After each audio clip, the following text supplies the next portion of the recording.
kita mau merayakan Paskah. Sekarang duduk yang rapi, kita mau ibadah Paskah. Menambah semangat kita adik-adik dalam ibadah sekolah minggu ini, mari kita angkat pujian buat Tuhan kita dengan penuh semangat.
Sebelum kita mendengarkan kebenaran firman Tuhan, mari kita satukan hati untuk kita berdoa.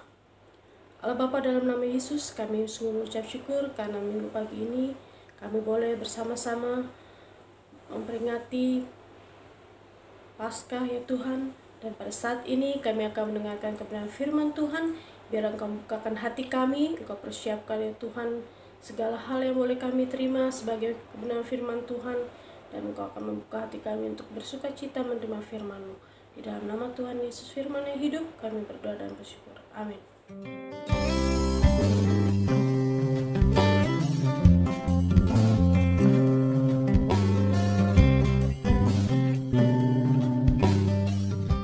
Keesokan harinya, yaitu sesudah hari persiapan, datanglah imam-imam kepala dan orang-orang Farisi bersama-sama menghadap Pilatus, dan mereka berkata, "Tuan, si penyesat itu sewaktu hidupnya berkata, 'Sesudah 3 hari, aku akan bangkit.' Karena itu, perintahkanlah untuk menjaga kubur itu sampai hari yang ketiga." Dan dengan bantuan penjaga-penjaga itu, mereka memeterai kubur itu dan menjaganya.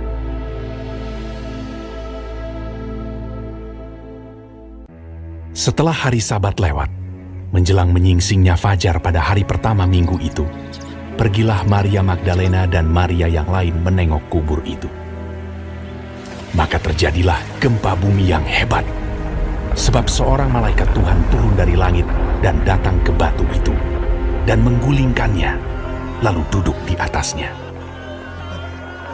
Wajahnya bagaikan kilat, dan pakaiannya putih bagaikan salju. Dan penjaga-penjaga itu gentar ketakutan dan menjadi seperti orang-orang mati. Akan tetapi malaikat itu berkata kepada perempuan-perempuan itu, "Janganlah kamu takut, sebab aku tahu kamu mencari Yesus yang disalibkan itu. Ia tidak ada di sini, sebab ia telah bangkit, sama seperti yang telah dikatakannya. Mari, lihatlah tempat ia berbaring. Dan segeralah pergi dan katakanlah kepada murid-muridnya bahwa ia telah bangkit dari antara orang mati. Ia mendahului kamu ke Galilea. Di sana kamu akan melihat dia." Mereka segera pergi dari kubur itu dengan takut dan dengan sukacita yang besar, dan berlari cepat-cepat untuk memberitahukannya kepada murid-murid Yesus. Tiba-tiba Yesus berjumpa dengan mereka dan berkata, "Salam bagimu. Jangan takut. Pergi dan katakanlah kepada saudara-saudaraku, supaya mereka pergi ke Galilea, dan di sanalah mereka akan melihat aku." Ketika mereka di tengah jalan, datanglah beberapa orang dari penjaga itu ke kota dan memberitahukan segala yang terjadi itu kepada imam-imam kepala.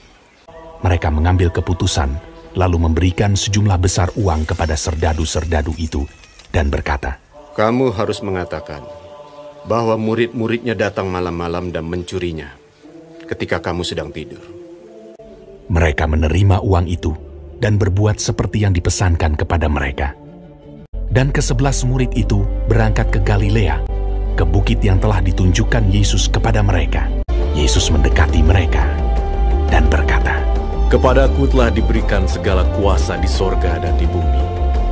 Karena itu pergilah, jadikanlah semua bangsa muridku, dan baptislah mereka dalam nama Bapa dan Anak dan Roh Kudus.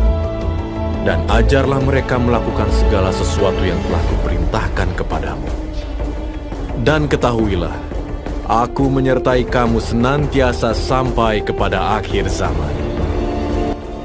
Nah, anak-anak, dari cerita kita di saat ini mau melihat bahwa Yesus Kristus adalah anak Allah yang dijanjikan, yang sudah mati untuk menebus dosa kita semua. Yesus adalah korban yang sempurna dan tanpa dosa. Korban itu disediakan Allah bagi kita semua. Allah menepati janjinya. Allah tidak pernah melupakan janjinya kepada manusia, terlebih khusus kepada manusia pertama, Adam dan Hawa, bahwa seseorang keturunan mereka akan menyelamatkan manusia dari dosa mereka. Dan siapakah itu? Yaitu Yesuslah yang dijanjikan oleh Allah itu. Nah, anak-anak, dengan bangkitnya Tuhan Yesus mau menunjukkan bahwa Tuhan Yesus adalah Allah yang berkuasa dan sangat berkuasa. Dengan kebangkitannya kita dimenangkan dari segala hukuman dosa. Jika kita sudah menang, apakah yang mau kita perbuat? Apakah kita mau jadi orang kalah lagi dan melakukan keberdosaan lagi? Tentu saja tidak. Maka dari itu, kalian harus mengalami perubahan hidup sebagai tanda bahwa kalian adalah anak-anak yang telah menang dari dosa. Dan caranya bagaimana? Yaitu dengan melakukan perbuatan yang baik. Kalau melakukan perbuatan yang tidak baik sudah tidak lagi harus dihilangkan. Kita harus mengalami perubahan hidup karena Yesus sudah dimenangkan buat kita. Nah, anak-anak, apa tuh perbuatan yang tidak baik? Misalnya kita berbohong kepada orang tua, mencuri, suka berkata-kata yang tidak sopan, suka memaki, melakukan perbuatan yang tidak baik yaitu mencontek juga. Kalau di rumah atau di sekolah lagi ulangan, wah, kita nggak boleh menyontek ya. Nah, itu adalah beberapa perbuatan-perbuatan yang tidak baik. Masih banyak lagi anak-anak perbuatan-perbuatan yang tidak baik. Nah, untuk itu kita jangan lagi melakukan itu. Kita harus mengalami perubahan hidup yang lebih baik. Hidup jujur kepada orang tua, hidup baik, berkata yang sopan, dan supaya kita boleh hidup dalam Kristus. Nah, anak-anak, ketika kita menemukan juga kesulitan, jangan kita langsung marah. Kita udah gak mau lagi berdoa, kita sudah tidak lagi mau baca Alkitab karena kita marah sama Tuhan, karena kita menemukan kesulitan. Apa kesulitan kita? Misalnya kita mendapat nilai yang jelek, lalu kemudian kita dimarahi sama mama sama papa. Udahlah, saya dimarahin, saya gak mau berdoa lagi. Tidak boleh seperti itu. Kita harus selalu mencari Tuhan. Kenapa sampai orang tua kita marah? Karena kita pasti ada melakukan kesalahan. Oleh sebab itu, mari kita selalu datang kepada Tuhan, berdoa kepada Tuhan, hidup lebih baik di dalam Tuhan. Hiduplah, kita harus berjanji, berkomitmen walaupun situasi kita sedang apa yang tidak kita harapkan. Tuhan Yesus memberkati. Kita akan mengakhiri ibadah kita, tapi sebelumnya kita berdoa bersama dulu. Tuhan Yesus, saat ini kami sudah akan mengakhiri ibadah kami. Kami bersyukur bahwa Tuhan menyertai ibadah kami yang sudah kami laksanakan melalui YouTube Tuhan. Kembali Tuhan, kami menyerahkan hidup kami kepada Tuhan, terutama anak-anak kami, supaya anak-anak kami tetap sehat, seluruh keluarga dan saudara kami yang kami kasihi, kiranya juga mereka juga sehat. Kami serahkan seluruh aktivitas kami kepada Tuhan. Biarlah aktivitas anak-anak yang mereka lakukan, sekolah mereka lakukan untuk Tuhan. Biarlah itu menjadi ibadah mereka bagi Tuhan, persembahan yang indah bagi Tuhan. Terima kasih Tuhan, dalam nama Tuhan Yesus kami sudah berdoa. Hari Minggu anak-anak, Tuhan Yesus memberkati. Selamat hari Minggu anak-anak, Tuhan Yesus memberkati. Selamat hari Minggu anak-anak, Tuhan Yesus memberkati.